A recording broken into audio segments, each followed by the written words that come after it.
अधिकार दिया, सक्षम बना दिया था। आदरणीय सभापति जी, खून मुंह पे लग गया था, कोई रोकने वाला था नहीं। और इसलिए जब इंदिरा जी के चुनाव को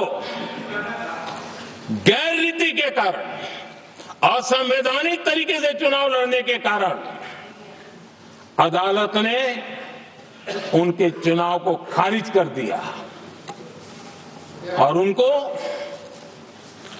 एमपी पद छोड़ने की नौबत आई, तो उन्होंने गुस्से में आकर के देश पर इमरजेंसी थोप दी, आपातकाल लगा दिया अपनी कुर्सी बचाने के लिए। और उसके बाद इतना ही नहीं, उन्होंने इमरजेंसी तो लगाई, संविधान का दुरुपयोग तो किया ही किया, भारत के लोकतंत्र का गला तो घोंट ही दिया।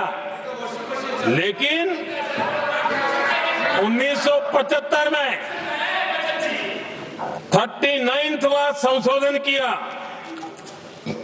और उसमें उन्होंने क्या किया, राष्ट्रपति, उपराष्ट्रपति, प्रधानमंत्री, अध्यक्ष, इनके चुनाव के खिलाफ कोई कोर्ट में जा ही नहीं सकता है, ऐसा उन्होंने, और वो भी रिट्रोस्पेक्टिव किया,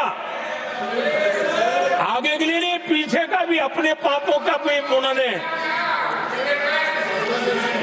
और आदरणीय सभापति जी, मैं संविधान की बात कर रहा हूं, मैं संविधान के आगे पीछे कुछ नहीं बोल रहा हूं।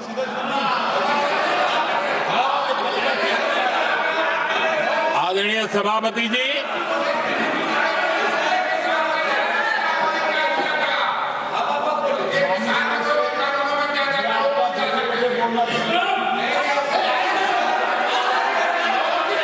आदरणीय सभापति जी,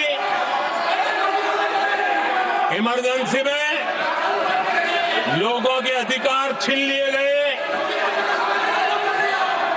देश के हजारों लोगों को जेलों में ठूंस दिया गया, न्यायपालिका का गला घोंट दिया गया, अखबारों की स्वतंत्रता पर ताले लगा दिए गए।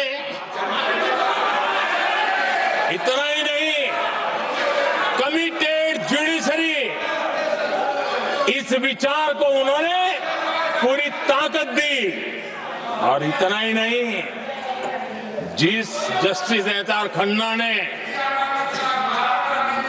उनके चुनाव में उनको खिलाफ जो जजमेंट दिया था, वो इतना गुस्सा भरा था कि जब जस्टिस एच.आर. खन्ना, जो सीनियरिटी के आधार पर सुप्रीम कोर्ट के चीफ जस्टिस बनने थे,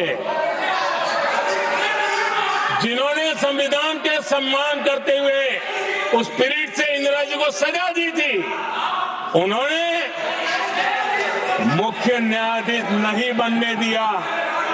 ये संविधान और लोकतांत्रिक प्रक्रिया रही।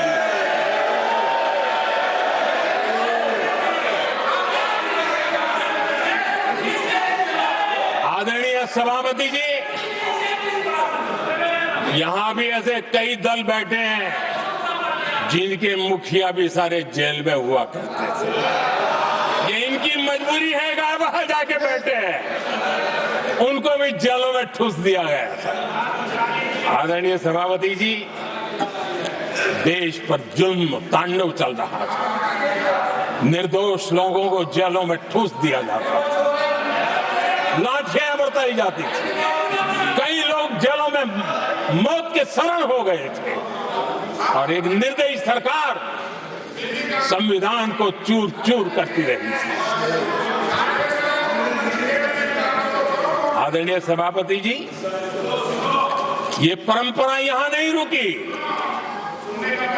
जो परंपरा नेहरू जी ने शुरू की थी,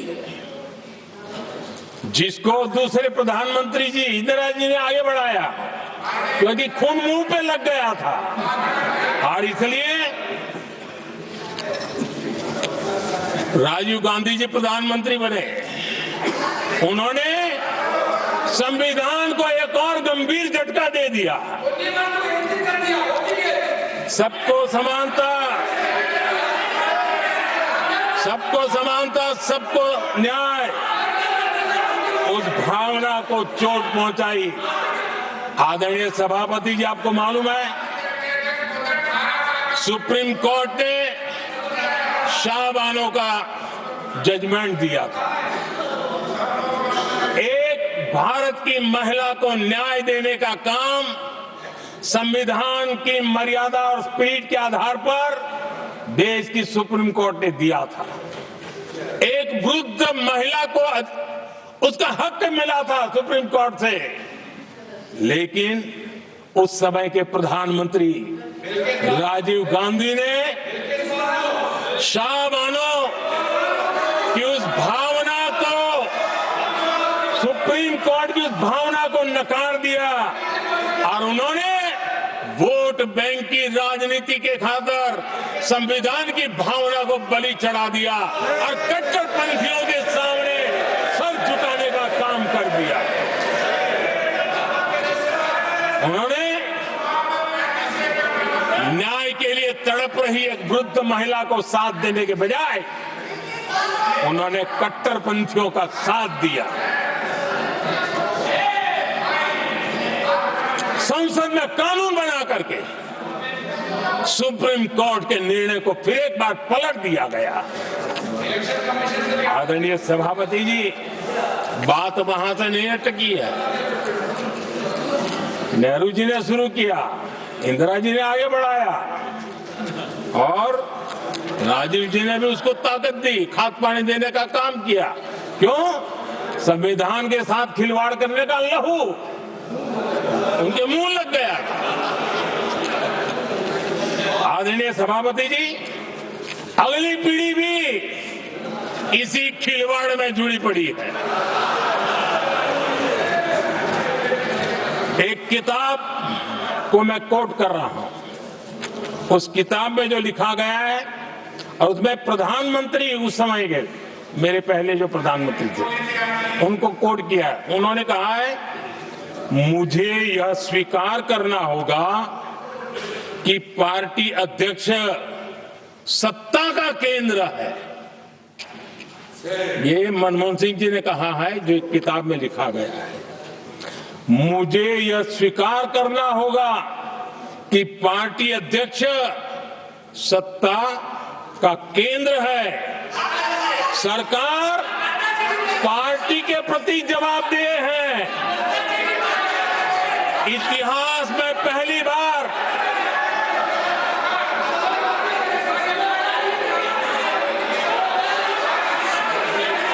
आदरणीय सभापति जी, नहीं, आप सदन इतिहास में पहली बार ये तरीका बिल्कुल ठीक नहीं है। सदन के नेता बोल रहे हैं, आपको मर्यादा रखनी चाहिए। ऐसे सदन नहीं चलेगा इस तरीके से, गलत तरीका आपका ये। माननीय प्रधानमंत्री जी। आदरणीय सभापति जी, इतिहास में पहली बार संविधान को ऐसी गहरी चोट पहुंचा दी गई